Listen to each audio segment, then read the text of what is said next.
Shalom, peuple de Dieu.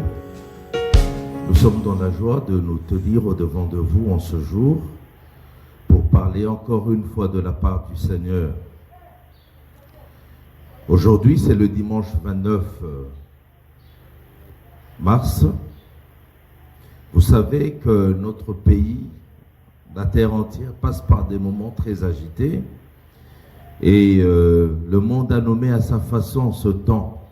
Il l'appelle confinement. Pour certains, c'est total. Pour certains autres, c'est partiel. D'autres ont refusé carrément ce confinement. Mais aujourd'hui, nous allons nous poser une question. Oui, le confinement est dû à une situation. Il y a une épidémie qui prend de l'ampleur. On l'appelle aujourd'hui une pandémie. Mais malgré toute cette situation, nous allons nous poser la question aujourd'hui autour d'un thème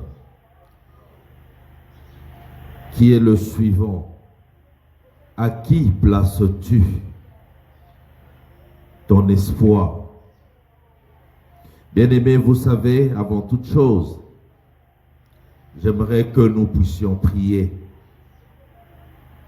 Nous allons recommander ce moment entre les mains du Seigneur pour que lui seul te parle, qu'il me parle, qu'il me guérisse, qu'il travaille comme il se doit dans nos cœurs. Seigneur notre Dieu, nous bénissons ces instants. Nous les remettons à toi seul, Jésus. S'il te plaît, Père, nous te prions de prendre le contrôle de tout ce sera dit par notre bouche, de prendre le contrôle de toutes les oreilles qui vont nous suivre, de tous les yeux qui vont nous regarder, Seigneur. Que ce soit, Seigneur, dans des maisons, que ce soit dans des endroits divers. Seigneur Dieu, que tu prennes le contrôle de toutes ces personnes. Je les bénis, Seigneur Dieu. Je bénis tous ceux qui nous suivent maintenant. Et je bénis ta parole. Seigneur Dieu, je la bénis dans nos cœurs et dans notre bouche, au nom de Jésus. Saint-Esprit, sens-toi libre, communique la pensée du Seigneur par notre canal, que je sois juste un instrument qui communique la pensée de Dieu, au nom de Jésus. Amen. Bien-aimés, merci encore une fois, vous qui nous suivez en ce moment dans des réseaux sociaux. Je bénis le Seigneur pour votre présence. Je vais vous inviter à lire ensemble avec moi une portion des Écritures. Je l'ai dit tout à l'heure. À qui as-tu placé ton espoir? Vous savez, notre Dieu, sa volonté est que tous nos regards soient braqués, fixés et rivés sur lui et sur lui seul. Il y a certaines choses que le Seigneur permet dans notre vie, nous les hommes, qui sont justes pour remettre notre regard à lui, pour attirer le regard de ses enfants, de son peuple, de ce que lui a créé, à lui et à lui seul, bien-aimé. Vous savez, je me suis donné la peine, avant même de lire notre texte d'aujourd'hui. Vous savez, le mot espoir découle du verbe espérer. Bien-aimés, vous savez, un espoir où le verbe espérer peut signifier ceci. Celui à qui tu t'attends. Celui à qui tu attends un secours à un moment ou un autre. Vous savez, aujourd'hui là, je peux ajouter un autre vocable. Celui auprès de qui tu trouves un intérêt. Vous savez, aujourd'hui, je peux prendre une petite illustration. Tu es là au devant d'un chien. Vous êtes là, vous êtes à deux. Une personne tient un os entre ses mains. Une autre personne tient l'argent entre ses mains. Vous verrez, bien-aimés, que le chien prêtera attention plus à celui qui tient l'os entre ses mains. Parce que pour lui, en ce moment-là, c'est l'os qui l'intéresse. Et il négligera celui qui tient l'argent. Ne sachant pas que, avec l'argent, on peut acheter l'os. Avec l'argent, on peut même employer la personne qui tient l'os. Bien-aimés, par moments dans notre vie, nous prêtons attention à ce qui n'est pas essentiel, à ce qui n'est pas le nécessaire. Nous tournons notre regard vers le superflu, vers des choses de néant. Et cela déplaît au Seigneur. Le Seigneur veut avoir l'attention de ses créatures, une attention totale. Dieu veut que toi, aujourd'hui, tu lui donnes ton cœur, que toi, tu tournes ton regard vers lui. La peur que tu ressens, tout ce que tu entends ça et là, c'est rien. Je le dis audacieusement, c'est rien. Le nécessaire, c'est ton regard doit être tourné vers ton Dieu. Nous ouvrons nos Bibles dans les Actes des Apôtres. Je vous propose ce texte des Écritures que nous allons lire. Nous prendrons quelques chapitres. Ça sera un peu long. Nous irons jusqu'au verset 44, quelques versets. Donc, tout le chapitre 27.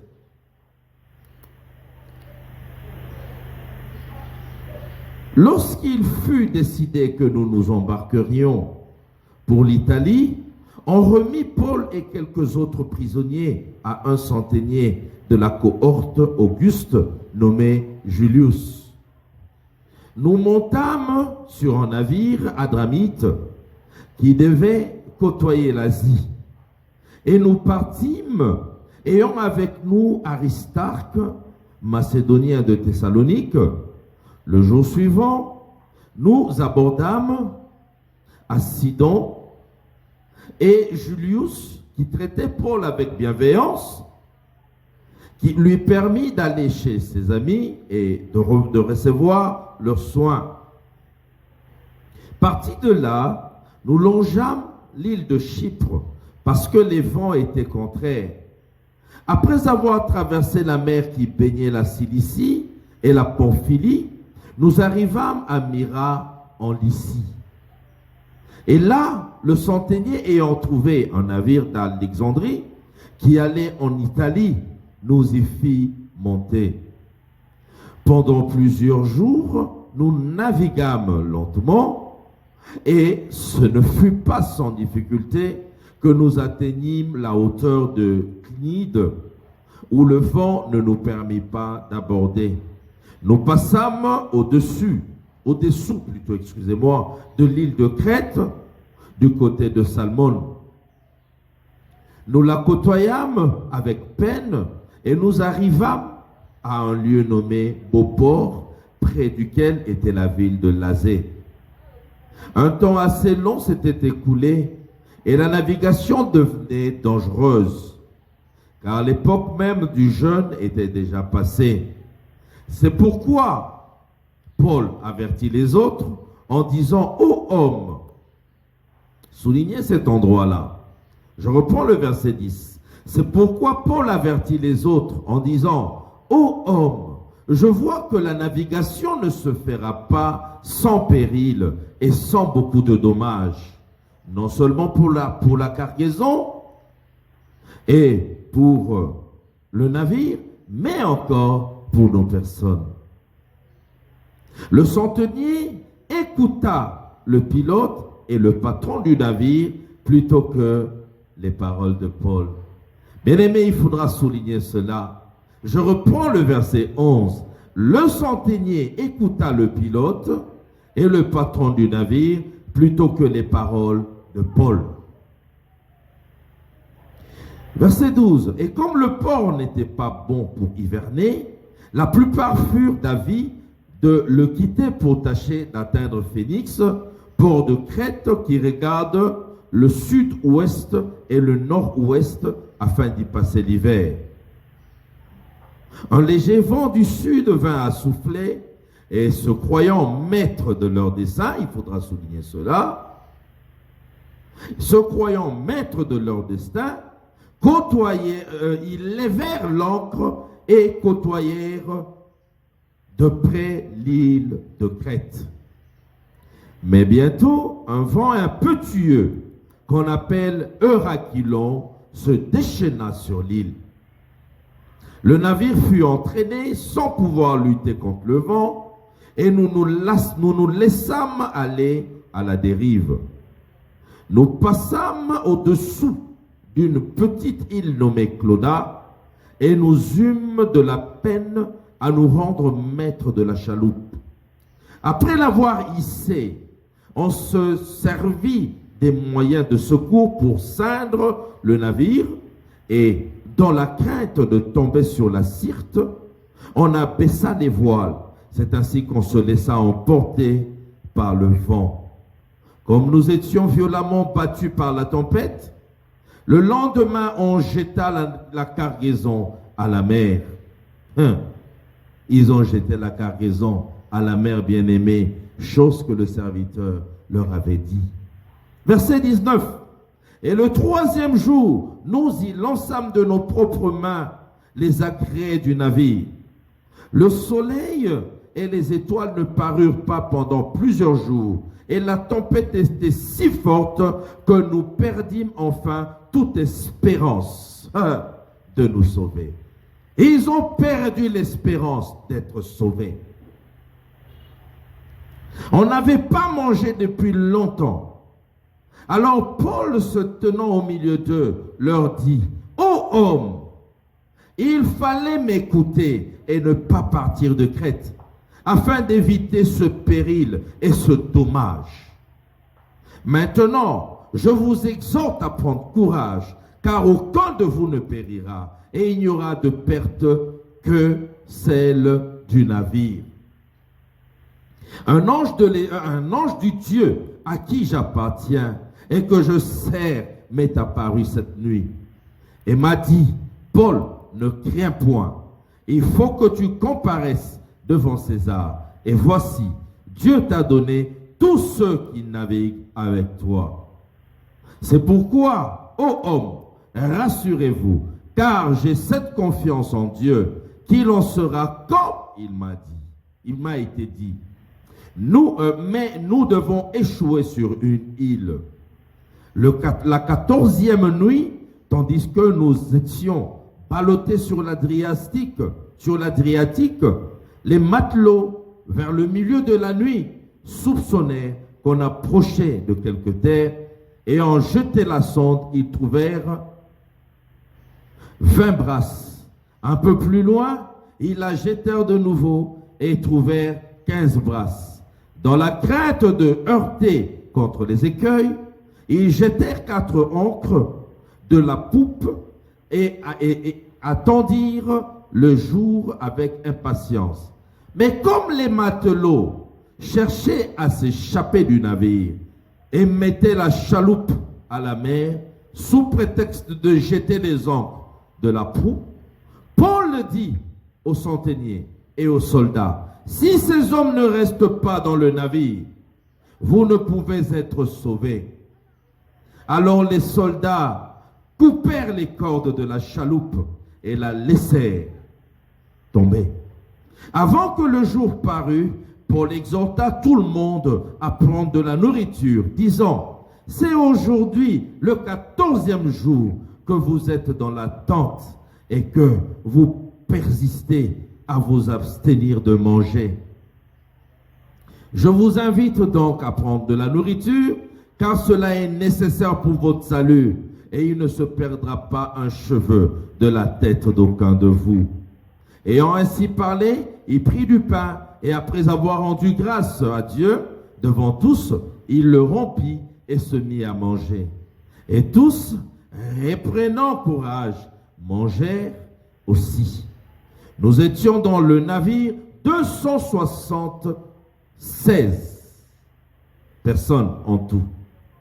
Quand ils eurent mangé suffisamment, ils allégèrent le navire en jetant le blé à la mer. Lorsque le jour fut venu, ils ne reconnurent point la terre, mais ayant aperçu un golfe avec une plage, ils résolurent d'y pousser le navire. S'ils le pouvaient, ils délièrent les ancres pour les laisser aller dans la mer, et ils relâchèrent en même temps les attaches des gouvernails, puis ils mirent au vent la voile d'altimon et se dirigèrent vers le rivage.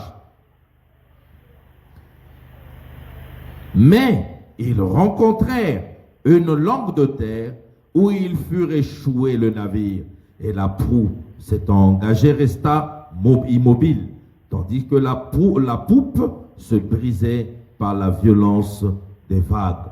Bien-aimés, vous pouvez lire dans vos maisons jusqu'à la fin du texte. Bien-aimés, ce texte est merveilleux et rempli de richesses. Notre intervention d'aujourd'hui, nous le subdivisons en deux grandes parties. À savoir notre premier point. Nous verrons l'attitude des autres, hormis Paul, qui avaient placé leur espoir ailleurs. Par là, je vois, notre premier point, je l'ai intitulé « L'espoir du centenier, du pilote, du patron du navire ». Et en deuxième position, nous verrons l'espoir de Paul. Et cela, ça sera avant de donner notre conclusion. Bien-aimés, j'étais en train d'expliquer, tout au début, j'ai parlé du thème de notre intervention d'aujourd'hui. À qui as-tu placé ton espoir? Ou à qui places-tu ton espoir? Je dirais encore autrement, où places-tu ton espoir? Quand ça ne va pas, ou quand ça va, à qui espères-tu? Le texte que nous avons lu, Paul était emprisonné à Césarée, étant accusé par ses frères. Il en avait appelé à César, l'empereur qui était à Jérusalem. L'acheminant à Jérusalem, il devait monter dans un navire. Mais étant dans ce navire-là, avant même de monter dans le navire, on avait mis une garde pour le garder. Il n'était pas le seul prisonnier. Ils étaient nombreux. Mais on leur avait mis 100 personnes, plus ou moins. Parce qu'ils étaient gardés par un centenier. Un centenier, c'est ce militaire-là qui avait sous sa garde plus ou moins 100 soldats. Paul était en train de cheminer. Il était dans un navire en partance vers Jérusalem. Bien-aimé, arrivé à un endroit qu'on appelle le port, qu'on appelle Beauport, Lazé, non loin de la ville de Lazé, Paul, averti par le Saint-Esprit, leur dit: ne quittons pas ce lieu. Ne quittons pas ce lieu, parce que si nous partons d'ici, notre navigation ne sera pas sans péril ni dommage. Notre navigation court un grand danger. Paul les a avertis, bien-aimés. Mais le centenier, en lui place d'écouter ce que Paul lui disait, a tourné son regard vers ce que lui disaient les matelots, le pilote et le patron du navire. Erreur grave. Quand ils ont levé l'ancre, bien-aimés, ils ont levé l'ancre de là pour aller vers la ville de Crète. Ils en ont vu le taux de toutes les couleurs. Avant de lever l'ancre, ils ont regardé pour eux, ils savaient, selon les données humaines, oh non, ce vent-là est léger, on peut lever l'ancre. Mettons de côté la vie du serviteur de Dieu. Ne considérons même pas la vie de Dieu. Ne considérons même pas la volonté de Dieu. Mais mettons de côté ce que dit Dieu. Ne considérons pas l'ainsi dit de l'Éternel. Tous les avertissements donnés par le serviteur de Dieu, l'apôtre Paul, ils n'ont pas voulu l'écouter. Ils ont regardé, ils disent, ok, l'atmosphère nous convient. Et quand ils ont levé l'ancre, c'est alors qu'ils se sont rendus compte qu'il y avait un problème. Parce que juste après, s'était levé un vent impétueux, un vent violent, qui a fait que, en ce moment-là, ils s'étaient rendus compte que l'apôtre Paul les avait bien avertis.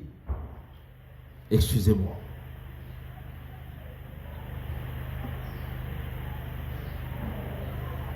Il fallait d'abord que ces malheurs arrivent pour qu'ils se rendent compte de la parole, que ce que le serviteur de Dieu leur avait dit était vrai. Bien-aimés, mais nous voyons par la suite que l'Esprit de Dieu, qu'un ange de l'Éternel avait averti Paul. Par amour, Paul est revenu à eux pour les interpeller. Bien-aimés, pour aborder notre premier point, qui concerne l'espoir du centenier, l'espoir du pilote, l'espoir du patron du navire. Ah, le centenier plaçait son espoir sur le pilote, sur les matelots. Certainement que le centenier se disait, ce matelot ici, ce pilote est sorti d'une faculté convenable. Il est sorti d'une faculté bien réputée.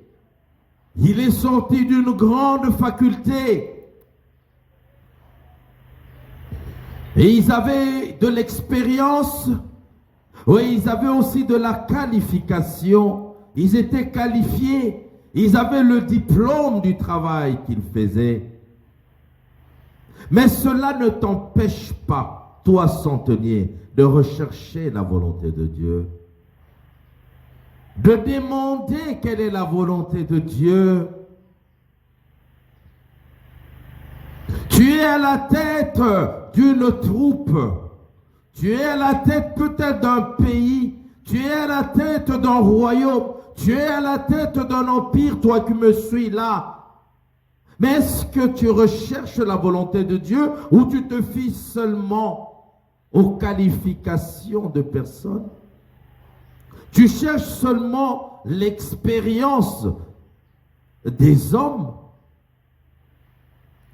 Tous les avertissements que les serviteurs de Dieu te donnent, tous les avertissements que Dieu te donne, tu fais fi à cela. Regarde où tu te trouves maintenant, coincé au coin du mur. C'est alors que maintenant tu te tournes vers Dieu en dernier ressort. Cela n'est pas la volonté de Dieu. Le pilote et les matelots étaient confiants sur leur expérience. Et ils se voyaient, Nakoka, je suis capable. Je suis sorti de telle université, l'université la plus grande. Bien-aimés, nos diplômes ne nous sauvent pas. Voilà, malgré leurs diplômes, malgré leurs expériences, il y a toujours une chose qui viendra pour te confondre. Ça, il faut le savoir, citoyen du monde. Aujourd'hui, là, nous voyons la maladie qui sévit, celle qui est là aujourd'hui, qui se nomme Covid-19. a confondu les hommes intelligents, a confondu les cerveaux les plus excellents.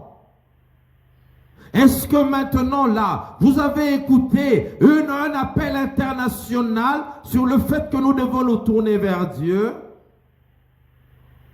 On nous appelle à nous tourner vers la science. Moi, je dis aux hommes, au monde entier aujourd'hui, de se tourner vers Dieu. Nous ne négligeons pas le diplôme. Les diplômes de nos médecins, de nos chercheurs, nous ne les négligeons pas. Mais nous disons aux hommes de se tourner vers Dieu. Les matelots, le pilote avaient confiance à leurs expériences, à leurs diplômes. Ah, vous voyez même comment le centenier avait fait fi à la parole du serviteur de Dieu. Le patron du navire, lui-même avant d'embaucher le pilote, il avait certainement lancé un avis demandant à ce que celui qui a plus d'expérience, qui a le plus gros diplôme, qu'il vienne auprès de lui. C'est celui-là qu'il avait peut-être pris, mettant en jeu un bon salaire. C'est son argent qui parlait. Lui faisait confiance à son compte en banque, à ses comptes en banque, pour ne pas parler d'un seul. Et il plaçait sa confiance sur l'expérience. Il plaçait sa confiance sur le diplôme. Il ne plaçait pas sa confiance en l'Éternel.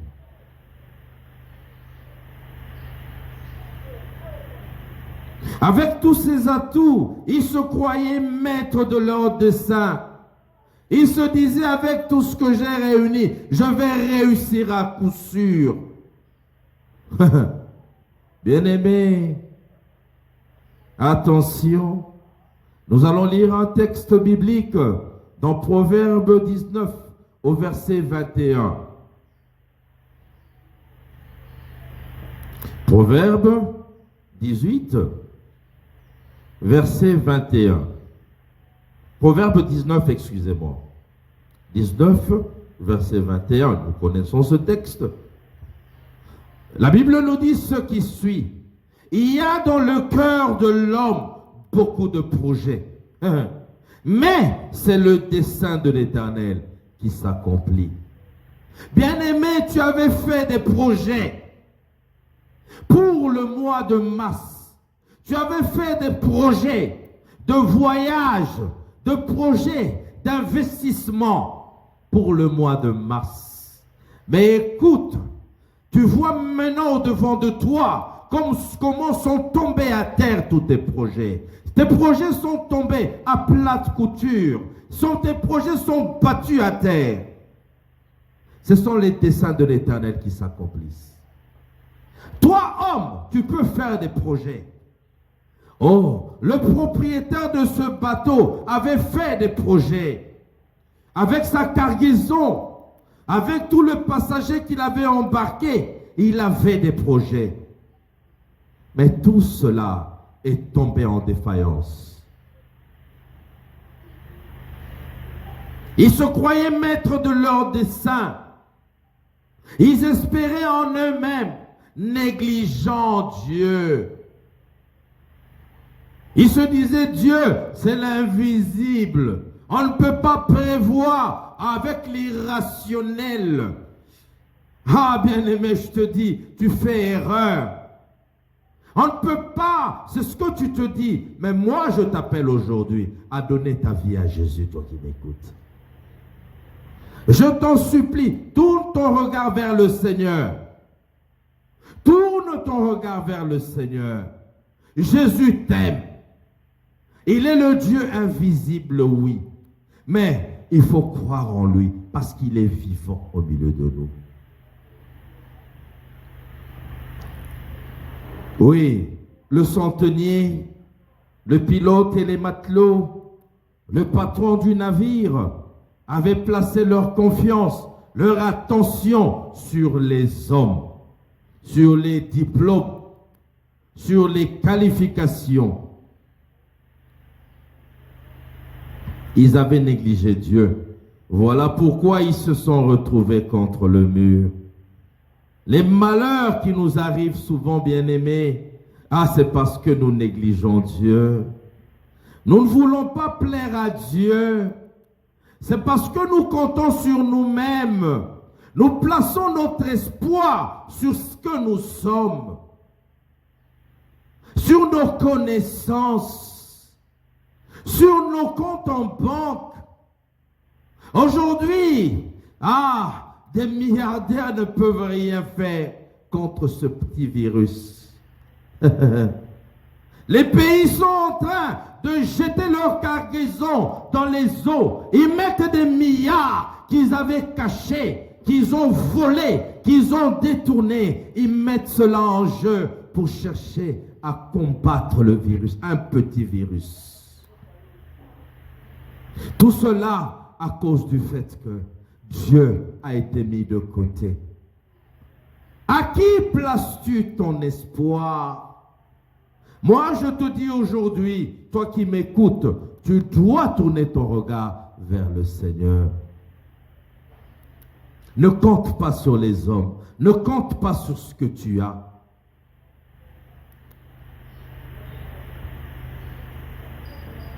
Ne compte pas cela. Nous allons lire dans Psaume 34 au verset 19 pour clôturer ce premier point. Psaume 34 au verset 19. Et il est vrai, bien-aimés, vous savez, la Bible nous dit le malheur atteint souvent le juste, mais l'Éternel l'en délivre toujours. J'ai dit tout à l'heure que le malheur qui t'arrive, le malheur qui atteint la terre, c'est parce qu'ils ont mis de côté l'Éternel. Mais parmi eux, dans ce monde, il y a aussi le juste. Mais j'aimerais dire à quelqu'un que ce juste-là a souvent été victime du malheur. Mais à toi juste, j'aimerais te dire, c'est à cause de toi que la délivrance atteindra la terre. Tu dois te lever et te mettre en prière parce que ton Sauveur, ton Rédempteur est là pour te sauver. Nous passons à notre deuxième point que nous avons intitulé « L'espoir de Paul ». Paul, en toutes circonstances, il espérait en Dieu. Il cherchait à connaître la volonté de Dieu. Il cherchait à connaître la volonté de Dieu. Pourquoi? Parce qu'il plaçait son espérance en Dieu.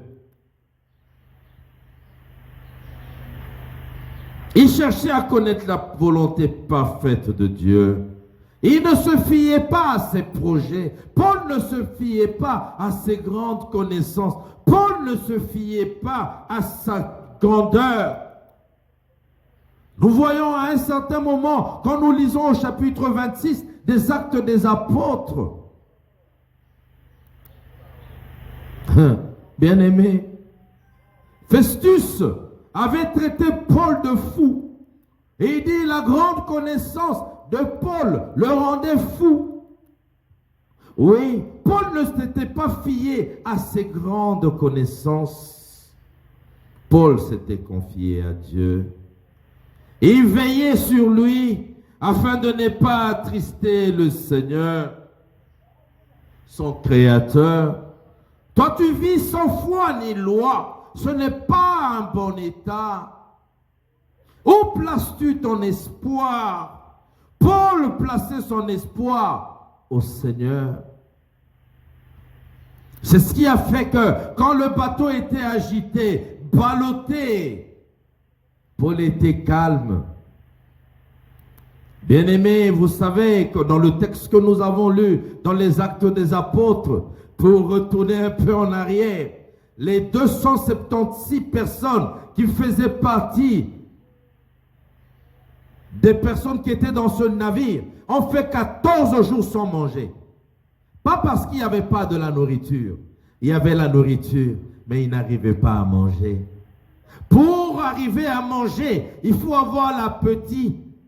Mais si tu sais que, même si tu manges là, tu es en train de nourrir une chair qui sera plus agréable au Covid-19, tu n'auras pas d'appétit.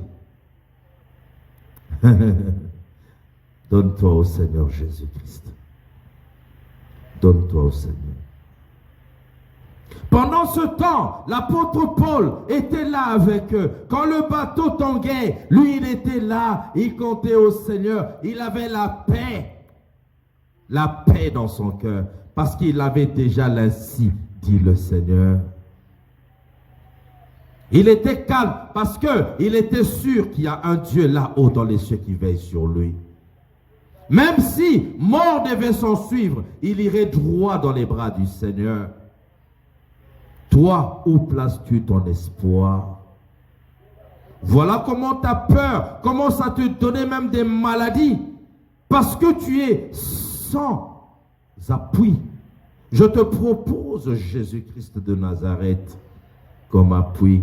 Le Seigneur Jésus, sur qui s'appuyait l'apôtre Paul?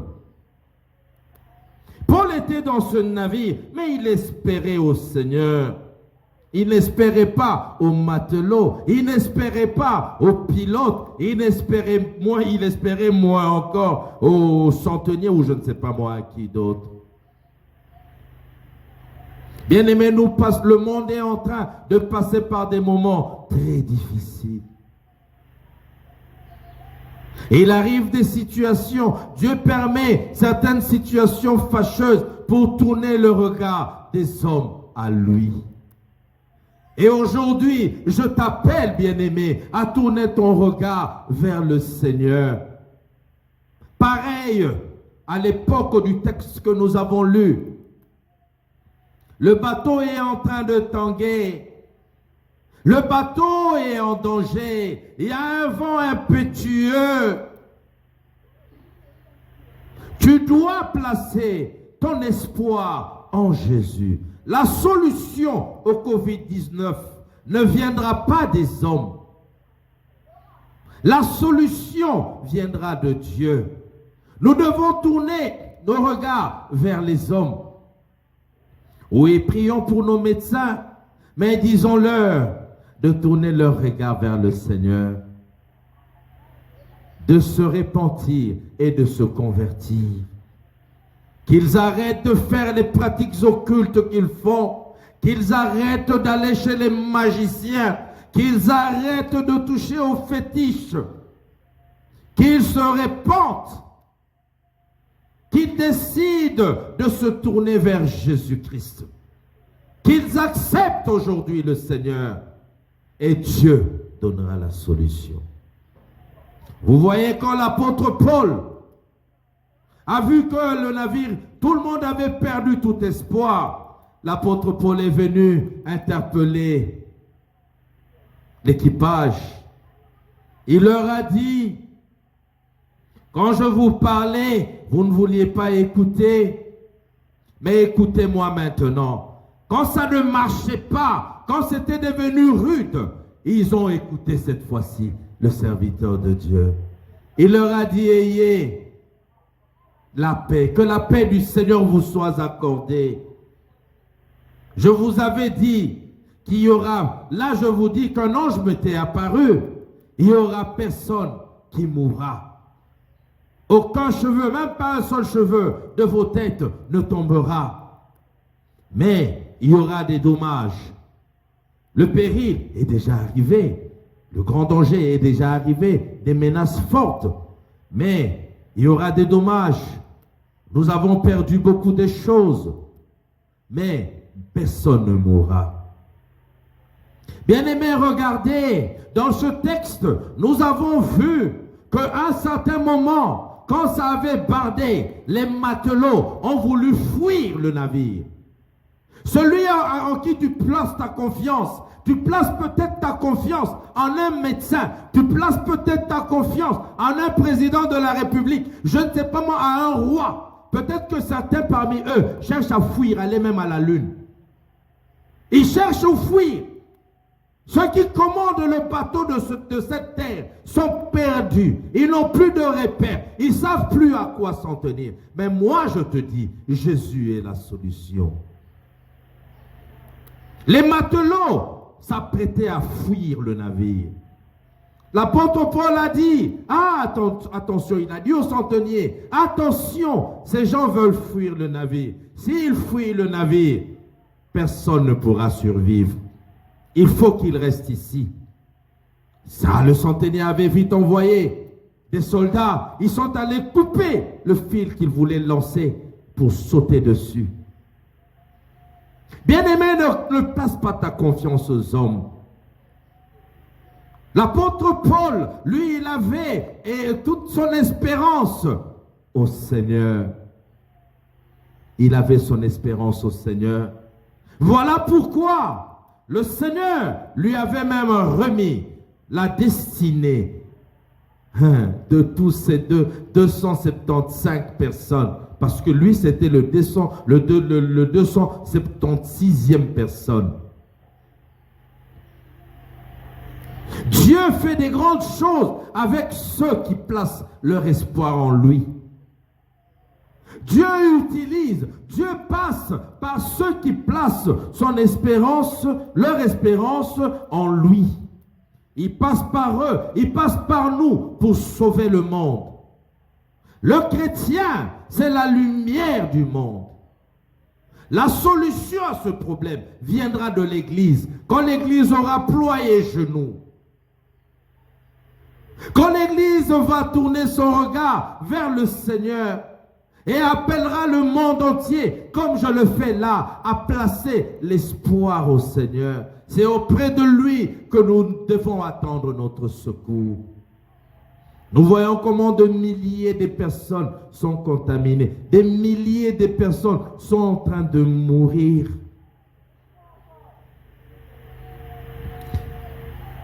En guise de conclusion, bien-aimés, nous allons lire un texte biblique dans 2 Chroniques plutôt. Nous sommes dans 2 Chroniques 7 au verset 14.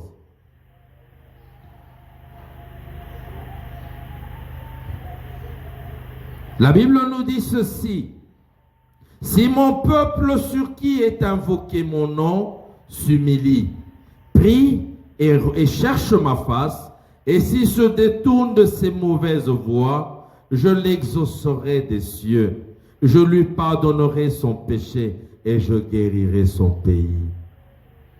Bien-aimés, telle est la parole de l'Éternel. L'espoir du monde est tombé en défaillance. L'espoir des scientifiques est tombé en défaillance. Mais j'aimerais te dire, aujourd'hui, l'espoir des chrétiens, c'est Jésus-Christ. Il est vivant.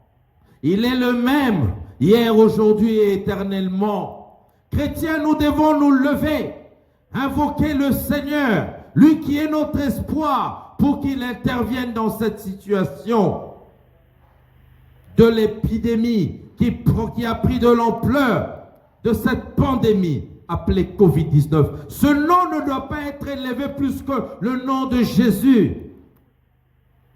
Et j'appelle le monde entier, ceux qui me suivent, vous qui n'avez pas encore reçu Jésus, donnez votre vie à Jésus pour qu'ensemble nous nous humilions. Dieu a permis ceci, c'est peut-être une punition de l'Éternel. Il veut que nous nous tournons à lui, que nous nous humilions, que nous prions et que nous cherchions sa face et que nous décidions de nous détourner de nos mal, de nos péchés. Malgré ce moment, malgré le Covid-19, il y a toujours les gens qui continuent avec leurs péchés, leur méchanceté, leur tricherie, leur fraude, leur fornication. Le Seigneur n'aime pas cela. Dieu veut et va nous exaucer si nous nous humilions, si nous prions, si nous décidons de nous détourner de nos péchés, de nos mauvaises voies, Dieu va t'exaucer. Il dit qu'il va nous pardonner nos péchés. Sa main n'est pas courte, bien-aimé. Et il a dit à la fin, et je guérirai son pays. Dieu, c'est lui la guérison des nations. Bien-aimé, nous l'Église, nous avons la paix dans nos cœurs, malgré ce qui se vit sur la terre, parce que nous savons que nous adorons un Dieu vivant. Nous savons que nous adorons un puissant Rédempteur. Celui-là qui guérit les malades. Celui-là qui nous a communiqué le pouvoir d'imposer les mains aux malades et ceux-ci seront guéris. Et il a promis qu'il guérirait nos pays. Bien-aimé, le Seigneur t'aime. La volonté de Dieu est que tu tournes ton regard vers lui. Oui, placer son regard sur les hommes, son espoir sur les hommes n'est que néant. Dieu veut que nous espérions en lui et en lui seul. Pas de partage. Non, pas de partage. Oui, les médecins sont là. Faites votre travail, chers médecins. Mais ne plaçons pas notre espoir aux médecins. À Dieu et à Dieu seul. Paul était dans la barque.